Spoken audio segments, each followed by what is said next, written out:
प्रत्येक लव्ह स्टोरीमध्ये प्रेमात दुश्मन असतातच। त्या काळात नाही तर आजही प्रेमयुगुलांना प्रेमाची मोठी किंमत मोजावी लागते। अशीच एक धक्कादायक घटना ओडिसातून समोर आली आहे।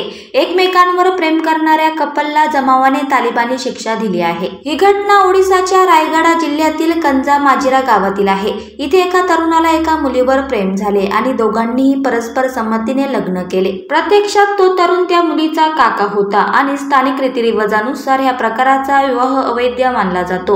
यामुळे गावकऱ्यांनी दोघांनाही शिक्षा करण्याचा निर्णय घेतला। लग्नानंतर संतपलेल्या गावकऱ्यांनी दोघांनाही कानोखी शिक्षा दिली।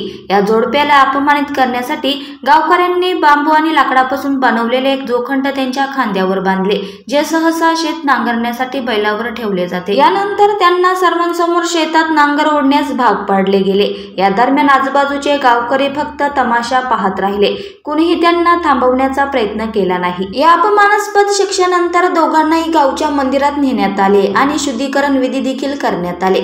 या प्रकरणाबाबत पोलीस निरीक्षक म्हणाले की त्यांना व्हायरल व्हिडिओबद्दल माहिती मिळाली आहे आणि पोलीस पथक घटनास्थळी रवाना झाले आहे। दरम्यान अद्याप पोलीस ठाण्यात या संदर्भात कोणतीही तक्रार दाखल करण्यात आलेली नाही।